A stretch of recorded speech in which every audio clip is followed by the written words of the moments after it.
Bem-vindos ao Corporate Academy Podcast, o seu guia para o que realmente importa no mundo dos negócios e da tecnologia. Eu sou Marcos e hoje estou com a Joyce. Olá a todos! Olha, imagina só, uma plataforma de petróleo, sabe? Noite tranquila, tudo parece normal. Aí tomam umas decisões, uma aqui, outra ali, parecem ok na hora. De repente, um vazamento de gás. Quase um desastre. Mas aí, por sorte, sei lá, o vento muda, alguém age rápido, o pior não acontece. A sorte, né? Só que isso aconteceu um monte de vezes antes da tragédia real da Deepwater Horizon, lá em 2010. Então, vamos tentar entender isso.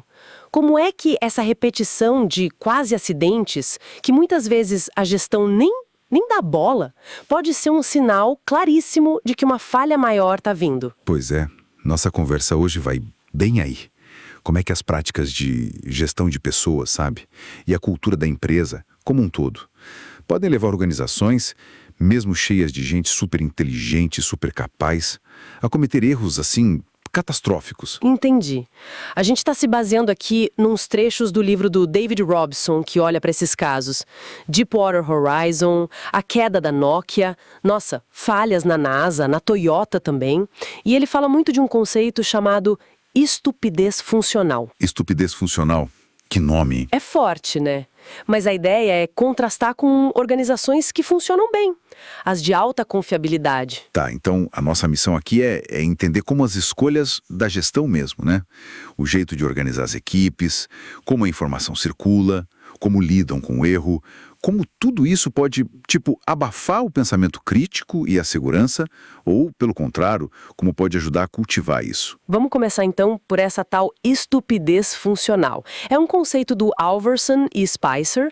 Basicamente, descreve como certas culturas de empresa, elas meio que desencorajam ativamente o pessoal a pensar fundo, sabe? A perguntar o porquê das tarefas, a pensar nas consequências de longo prazo. Nossa, e o que é fascinante? É o preocupante, né?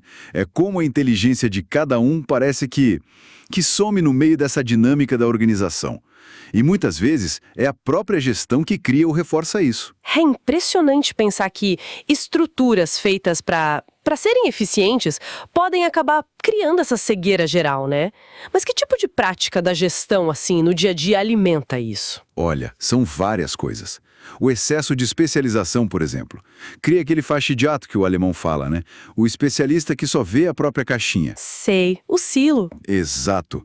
Aí tem a exigência de lealdade cega, sabe? E um foco exagerado em positividade. Aquela coisa de só traga notícia boa, toda ideia é boa, onde criticar é visto como ser negativo, não vestir a camisa. Isso é comum. E, um ponto crucial, a cultura de medo, onde apontar uma falha, questionar uma decisão lá de cima, nossa, pode ser visto como traição, como incompetência. E aí mexe com a carreira da pessoa, né? A Nokia que você mencionou parece um exemplo perfeito disso, né? Uma gigante que se perdeu completamente. Totalmente.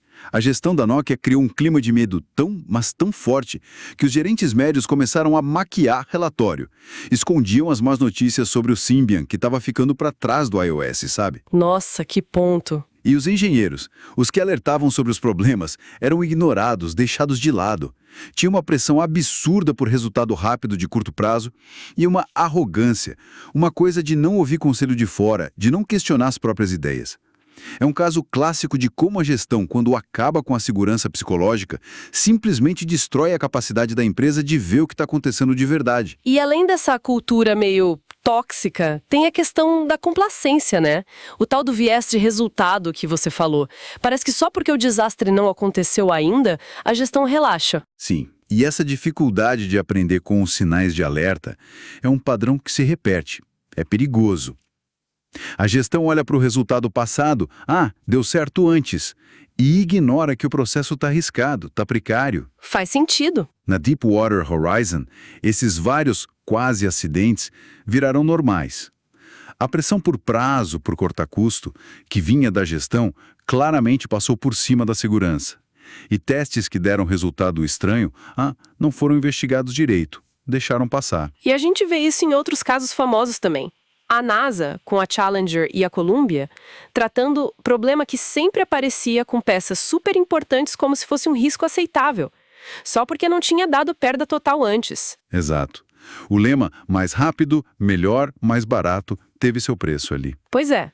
E a Toyota ignorando milhares de reclamações dos aceleradores, com a gestão sênior parecendo não ouvir os alertas que vinham de baixo.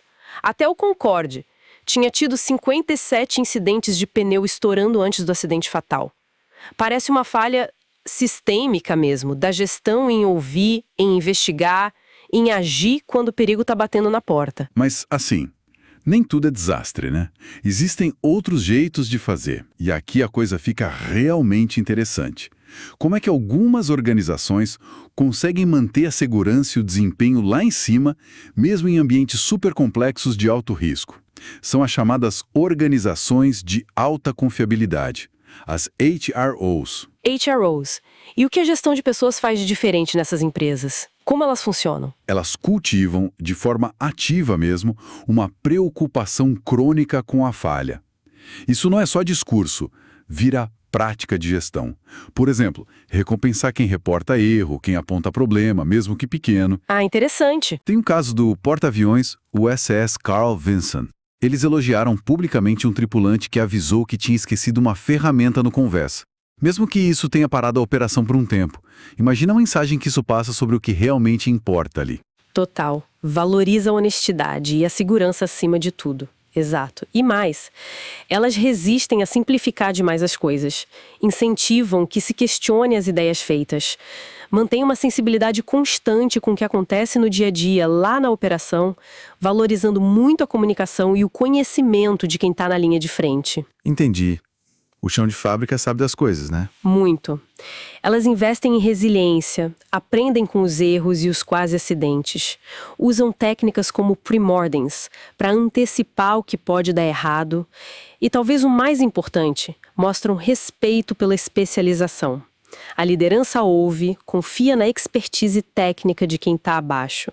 Bem diferente do que a gente viu na Nokia ou na Toyota. Faz toda a diferença. O programa SUBSAFE da Marinha dos Estados Unidos, com aquele lema Confie, mas verifique, é um bom exemplo dessa cultura de vigilância o tempo todo. Nossa, muito bom.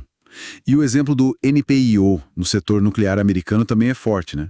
Depois daquele acidente em 3 Mile Island, eles criaram um sistema de inspeção cruzada entre as usinas. Todo mundo tinha que compartilhar informação sobre incidentes e até os CEOs eram responsabilizados publicamente pela segurança. Isso mudou tudo, melhorou demais. Impressionante, né? Mostra como a gestão, se tiver foco em transparência, em aprender, pode mudar radicalmente a cultura e os resultados. Com certeza.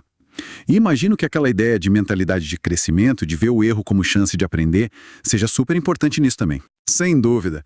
Se a gente juntar tudo, a gestão que funciona de verdade não é aquela que vive na ilusão de evitar todo e qualquer erro. Isso é impossível. É aquela que constrói sistemas e, mais ainda, uma cultura onde se aprende rápido com os erros, antes que eles fiquem grandes demais.